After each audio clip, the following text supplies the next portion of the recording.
للہ رب العالمین وصلی اللہ علی محمد وآلہ الطاہرین صلوات علی محمد وآلہ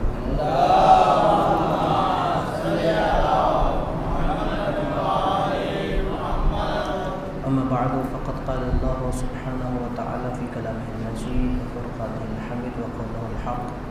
بسم اللہ الرحمن الرحیم وَإِذِ ابْتَلَىٰ إِبْرَاهِيمَ رَبُّهُ بِكَلِمَاتٍ فَأَتَمَّهُنَّ قَالَ إِنِّي جَاعِلُكَ لِلنَّاسِ إِمَامًا۔ آج انشاءاللہ جو عنوان ہے درس تفسیر قرآن کے حوالے سے وہ امامت ہے۔ جیسے کہ پہلے اصول دین میں سے جو ہر اصل ہے توحید عدل نبوت کے بارے میں قرآن مجید ہمیں کیا عقیدہ دیتا ہے وہ ہم نے بیان کیا۔ آج امامت کے حوالے سے سب سے پہلے امامت کے بارے میں یہ ہے کہ کیا یہ امامت جو ایک منصب ہے یا عہدہ ہے، کیا قرآن مجید بیان کرتا ہے کہ نبوت اور رسالت کے علاوہ کوئی امامت بھی منصب ہوتا ہے؟ اس لیے کہ سب سے پہلا سوال ہی یہ ہے کہ جو ہم امامت کا عقیدہ رکھتے ہیں اور اسے ہم اصول دین میں سے قرار دیتے ہیں، اس لیے کہ ہم میں اور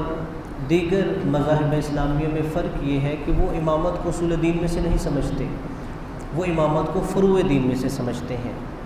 اور جیسے ہمارا عقیدہ ہے کہ امامت منصوص من اللہ ہے، یعنی امام کا تعین اللہ کی طرف سے ہوتا ہے، لیکن باقی مذاہب اسلامیہ یہ نہیں کہتے کہ امام کا تعین خدا کی طرف سے ہوتا ہے۔ لیکن جو پہلا سوال ہے کہ کیا کوئی عہدہ امامت خدا کی بارگاہ میں موجود ہے، وہ سورہ بقرہ پہلے پارہ اس میں اللہ تبارک و تعالی نے بیان فرمایا ہے۔ بظاہر وہ حضرت ابراہیم علیہ السلام کو جو مختلف عہدے اللہ نے دیے ہیں ان کا تذکرہ ہے کہ وَإِذِ ابْتَلَىٰ إِبْرَاهِيمَ رَبُّهُ بِكَلِمَاتٍ، کہ جب جناب ابراہیم علیہ السلام کو ان کے رب نے کلمات کے ذریعے آزمایا، جب کچھ کلمات سے امتحان لیا فَأَتَمَّهُنَّ، تو وہ اس امتحان میں مکمل طور پہ کامیاب ہوئے۔ تو اللہ تبارک و تعالی نے جب دیکھا کہ وہ امتحان میں کامیاب ہو گئے تو اب انہیں اس امتحان میں کامیابی کی وجہ سے صلہ اللہ نے کیا دیا، قال انی جاعلک للناس اماما، کہ ابراہیم میں نے آپ کو لوگوں کا امام بنا دیا۔ یعنی اس کا یہ مطلب ہے کہ خدا کی بارگاہ میں ایک عہدہ ایسا ہے کہ جس سے عہدہ امامت کہتے ہیں، اور اللہ نے یہ نہیں کہا کہ ابراہیم تجھے لوگ اپنا امام بنا لیں گے، کہ انی میں نے جاعلک بنایا ہے، یعنی میں تجھے بنا رہا ہوں۔ اس سے یہی پتہ چلتا ہے کہ یہ جو عہدہ امامت ہے یہ لوگ جو ہے نہیں امام بناتے بلکہ اللہ امام بناتا ہے۔ اور پھر لیکن بعض لوگ یہ کہتے ہیں نہیں، یہ امامت سے مراد نبوت ہے۔ نہیں، اگر آپ اس آیت کا پس منظر دیکھیے کہ آیت کب نازل ہوئی، جناب ابراہیم علیہ السلام اپنے اولاد کو یعنی جناب اسماعیل اور جناب ہاجرہ کو فلسطین سے مکہ چھوڑ کے جا چکے تھے، اور اس کے بعد یہاں تک کہ وہ بیت اللہ کی تعمیر بھی کر چکے تھے، اور جو انہوں نے امتحان دیا، خواب دیکھا جناب اسماعیل کے گلے پہ چھری چلا رہے تھے، وہ بھی ہو چکا۔ یعنی یہ سارے زندگی کے امتحانات دینے کے بعد ان کی زندگی کے آخری ایام میں یہ آیت نازل ہوئی ہے۔ یعنی اس سے پہلے ان کے پاس منصب نبوت بھی تھا، رسالت بھی تھی اور خلت بھی تھی، یعنی خلیل اللہ بھی بن چکے تھے، اور اس کے بعد زندگی کے آخری ایام میں اللہ نے کہا میں نے تجھے امام بنایا ہے۔ یعنی اس سے یہ بھی پتہ چلتا ہے کہ عہدہ امامت منصب نبوت اور رسالت سے بڑا ہوتا ہے، یعنی عہدہ امامت نبوت اور رسالت سے بڑا ہوتا ہے عہدہ۔ کیوں؟ اگر یہ نبوت یا رسالت سے چھوٹا عہدہ ہوتا تو پہلے امامت ملتی پھر انہیں نبوت یا رسالت ملتی، لیکن یہاں پر کسی کے ذہن میں یہ پھر ایک شک یا ایک اعتراض اشکال آ سکتا ہے، تو کیا اس کا یہ مطلب ہے کہ جو امام ہے وہ سید الانبیاء حضرت محمد صلی اللہ علیہ وآلہ وسلم سے افضل ہے؟ اللہم صل علی محمد۔ یعنی یہ ذہن میں خیال آئے گا کہ کیا پھر جناب سید الانبیاء سے باقی ائمہ افضل ہیں؟ نہیں، جیسے حضرت ابراہیم علیہ السلام کے پاس عہدہ امامت تھا ویسے ہمارے نبی کے پاس عہدہ امامت بھی تھا۔ یعنی اگر کہا جائے جناب ابراہیم تو امام تھے، ہمارے نبی کے پاس یہ عہدہ نہیں تھا، پھر نعوذ باللہ اس کا مطلب ہے جناب ابراہیم علیہ السلام ان سے افضل ہوئے۔ اور دوسرا یہ ہے کہ جتنے اولی العزم پیغمبر ہے اس پر اتفاق ہے کہ ان سب کے پاس نبوت و رسالت کے ساتھ عہدہ امامت بھی تھا۔ اور پھر اس کے بعد یہ کہ جناب ابراہیم علیہ السلام نے آگے ایک دعا مانگی تھی، کہ جب اللہ نے کہہ دیا میں نے تجھے لوگوں کا امام بنایا، قال ومن ذریتی، کہ بار الہ میرے اولاد میں سے بھی تو لوگوں کو امام بنا. تو پھر آگے اللہ نے اس دعا کی استجابت پہ جو جملہ ارشاد فرمایا، کہا لا ینال عہد الظالمین، کہ ابراہیم میرا عہد امامت ظالموں کو نہیں ملے گا. یعنی کیا مطلب؟ یعنی میرا عہد امامت تیری اولاد میں سے ان لوگوں کو ملے گا کہ جو معصوم ہوں گے. ظالم سے مراد یہاں پہ یہ نہیں کہ جو کسی دوسرے پہ ظلم اس حوالے سے کر رہا ہو کہ اس نے اس کا صرف ناحق مال کھا لیا ہو یا اس کے جسمانی حوالے سے کوئی اذیت دی ہو، بلکہ قرآن کہتا ہے ان الشرک لظلم عظیم، جو سب سے بڑا ظلم ہے وہ شرک ہوتا ہے. اور اسی طرح گناہ کرنا اپنے نفس پہ روایات میں ہے وہ ظلم شمار کیا جاتا ہے. یہاں پہ جو اللہ نے فرمایا کہ میرا عہد امامت جو ہے وہ ظالموں تک نہیں پہنچے گا، یعنی جو گناہ گار ہیں انہیں نہیں امامت کا عہدہ ملے گا، ہاں جو تمہاری اولاد میں سے معصوم ہوں گے انہیں یہ عہد امامت ملے گا. اور پھر یہ جو جناب ابراہیم علیہ السلام کی دعا کی قبولیت ہے، وہ جو نسل ابراہیم چلتے ہوئے جناب اسماعیل سے بڑھ کے ہمارے نبی تک پہنچی، اور اس کے بعد جو امیر المومنین حضرت علی علیہ السلام سے لے کے اللہم صلی علی محمد امام مہدی علیہ السلام تک یہ عہد امامت جاری ہوا، یعنی یہ ان کی دعا کا اثر تھا. اس لیے یعنی پہلا جو سوال تھا کہ کیا قرآن ہمیں بتاتا ہے کہ خدا کی بارگاہ میں کوئی عہدہ امامت ہے، تو یہ آیات اس کا واضح طور پہ جواب دیتی ہیں. پھر اس میں یہ ہے کہ جو ہم امامت کا عقیدہ رکھتے ہیں کہ رسول خدا کے بعد، کل جیسے عرض کیا کہ قرآن میں واضح طور پہ عقیدہ ہے، روایات میں ہے کہ اب نبوت کا باب بند ہو گیا ہے. یعنی اگر کوئی نبوت کا دعویٰ کرے وہ جھوٹا ہے، اس کا دعویٰ سچا نہیں ہوگا. لیکن اب ہدایت کا سلسلہ یا حجت خدا ہر زمانے میں ہوتی ہے. جب نبوت کا باب بند ہو گیا تو اللہ نے امامت کا سلسلہ جاری کیا. یعنی امام کوئی نئی شریعت لے کے نہیں آتا، بلکہ وہی جو نبی شریعت لے کے آئے ہیں اس دین کی محافظت کرتے ہیں اور اسلام کو اپنی اصلی حالت پہ باقی رکھتے ہیں. اور اس پر قرآن میں جو آیات ہے اس میں جیسے واضح طور پہ آیت ہے کہ اطیعوا اللہ و اطیعوا الرسول و اولی الامر منکم، اطاعت کرو اللہ کی، رسول کی، اور جو تم میں سے صاحبان امر ہیں ان کی اطاعت کرو. اب یہ ہے کہ اللہ کا بھی ہمیں علم ہے، رسول کا بھی علم ہے، لیکن اولی الامر کون ہے؟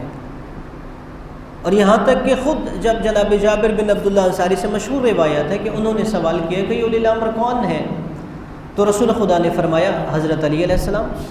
امام حسن اور حسین علیہ السلام، اور امام حسین علیہ السلام کے 9 بیٹے یہ اولی الامر ہیں. یعنی اس سے یہ پتہ چلتا ہے کہ جو نبوت کے بعد یہ اولی الامر کا سلسلہ قرآن بیان کر رہا ہے، یہ وہی ہستیاں ہیں کہ جو منصب امامت پر فائز ہو رہی ہیں. اور پھر جیسے کہ اولی الامر کی جو اطاعت کا یہاں پہ حکم ہوا کہ اللہ کی اطاعت کرو، رسول کی اور اولی الامر کی، یعنی اللہ کی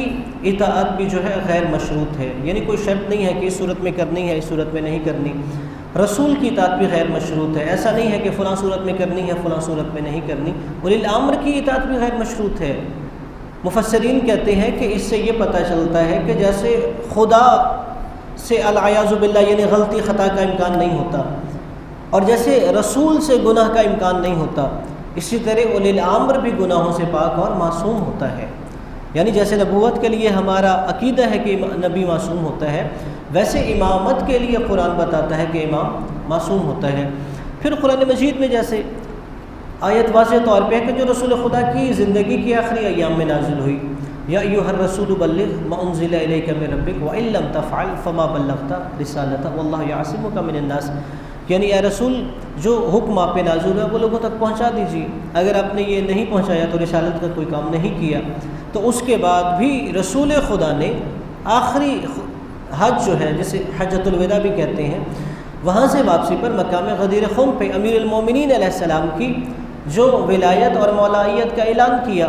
وہ یعنی اسی بات کا اعلان تھا کہ میرے بعد آپ لوگوں پہ سب سے زیادہ حق حضرت علی علیہ السلام رکھتے ہیں. گویا اپنے بعد اپنے جانشین اور امام کا اعلان حضرت علی علیہ السلام کا کر رہے تھے.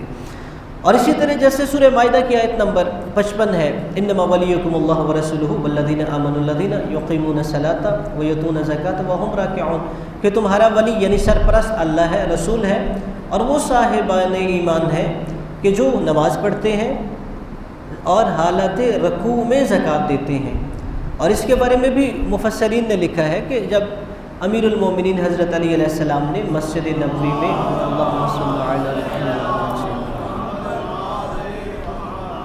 ایک سائل مسجد میں آ کے سوال کر رہا تھا اور کسی نے کچھ عطا نہیں کیا اور وہ خدا کی بارگاہ میں شکوہ کرتے ہوئے واپس جا رہا تھا، تو پھر امیر المومنین علیہ السلام نے حالت رکوع میں اپنی انگوٹھی زکوٰۃ میں دی۔ اگر رسول خدا صلی اللہ علیہ وآلہ وسلم فرماتے ہیں اللہم صل علی محمد، رسول کی ذات میں بلند سلام پڑھیے، کہ جب حضرت علی علیہ السلام نے انگوٹھی زکوٰۃ میں دی تو میں نے آسمان کی طرف اپنا چہرہ بلند کر کے خدا کی بارگاہ میں عرض کیا کہ بار الہ، جیسے میرے بھائی موسیٰ نے تجھ سے یہ فرمایا تھا کہ میرے سینے کو کشادہ فرما دے، میرے امور کو آسان کر دے، اور میرے بھائی ہارون کو میرا قوت بازو بنا اور میرا وزیر اور جانشین بنا، اسی طرح میں تو اس سے سوال کرتا ہوں کہ میرے سینے کو کشادہ کر دے، میرے امور کو آسان کر دے، اور میرے خاندان میں سے علی کو میرا وزیر اور میرا وسیع قرار دے۔ تو کہہ رہے اس کے بعد یہ آیت نازل ہوئی کہ تمہارا ولی اللہ ہے، رسول ہے، اور وہ صاحب ایمان ہے کہ جو نماز پڑھتا ہے اور حالت رکوع میں زکوٰۃ دیتا ہے۔ یعنی وہاں پہ قرآن مجید میں مختلف آیات ہیں جو ہمیں اس بات کی واضح طور پہ تلقین کرتے ہیں کہ منصب نبوت کے بعد اور ایک منصب ہدایت ہے، اور وہ ہادی کون ہے جو منصب امامت پر فائز ہوتے ہیں۔ آج کے لیے اتنا ہی کافی ہے، اگر آپ کا کوئی سوال ہو تو آپ پوچھ سکتے ہیں۔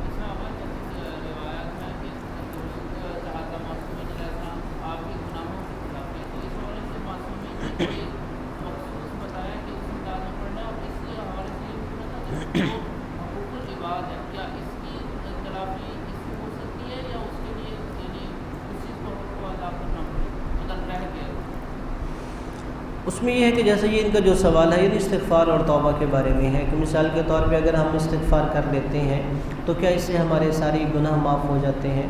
اس حوالے سے یہ ہے کہ بعض امور ذہن میں رکھنے چاہیے کہ صرف استغفار کرنے سے بندوں کا حق معاف نہیں ہو سکتا۔ یعنی میں نے استغفار کیا، اس میں یہ ہے کہ میرے ذمہ کسی بندے کا حق بھی ہے، میں استغفار کر رہا ہوں لیکن حق اس کا واپس نہیں کر رہا۔ اس میں یہ ہے کہ اللہ تبارک و تعالیٰ سے جب ہم معافی مانگتے ہیں، استغفار کرتے ہیں، توبہ کرتے ہیں، اس میں دو طریقے ہوتے ہیں۔ ایک یہ ہے کہ ہم نے پہلے تو جو بھی گناہ تھے وہ اللہ کا حق تھا، بندے کا حق تھا، ہم نے اس میں کوتاہی کی، ہم اس پہ پشیمان ہیں۔ اور دوسرا مرحلہ یہ ہے کہ پھر ہم اب یہ مصمم پختہ ارادہ کرتے ہیں کہ آئندہ ہم یہ گناہ نہیں کریں گے، اس کے بعد اب خدا کی بارگاہ میں جا کے اس کی معافی مانگتے ہیں۔ اب یہ معافی دو طریقے سے ہے۔ اگر اللہ کا حق ہے تو ہم گڑ گڑا کے اس کی بارگاہ میں معذرت طلب کرتے ہیں، استغفار کرتے ہیں، مغفرت طلب کرتے ہیں۔ اگر بندے کا حق ہے تو اس کی ایک صورت یہ ہے کہ ہم جا کے اس کا حق پہلے واپس کریں گے۔ یعنی اگر ہمارے ذمے کسی کا اس صورت میں مالی طور پہ حق ہے یا اور اس طرح کا کوئی حق ہے کہ جو ہم نے بندے کا ادا کرنا ہے، پہلے وہ واپس لوٹائیں گے۔ اور اگر ممکن ہو کہ ہم جانتے ہیں وہ شخص زندہ ہے اور ہماری رسائی ہے، جا کے اس سے معافی بھی مانگیں، یعنی اس سے معذرت کریں کہ جو میں نے تمہارے حق میں کوتاہی کی ہے مجھے معاف کر دو۔ پھر اس کے بعد یہ ہے کہ انسان خدا سے اس چیز کی معافی مانگے کہ جو مجھ سے کوتاہی ہوئی تھی۔ اس لیے جب ہم استغفار کریں صرف یہ کافی نہیں کہ ہم زبان سے خدا کی بارگاہ میں معافی کے طلبگار ہوں، بلکہ بندوں کو جو حق ہمارے ذمے ہے انہیں واپس لوٹانا چاہیے۔ اور اسی طرح اللہ کے حق میں بھی جو ہمارے ذمے اللہ کے حقوق میں سے عبادات ہوں، ہم انہیں قضا بھی بجا لائیں گے، صرف معافی مانگ لینا کافی نہیں ہوگا۔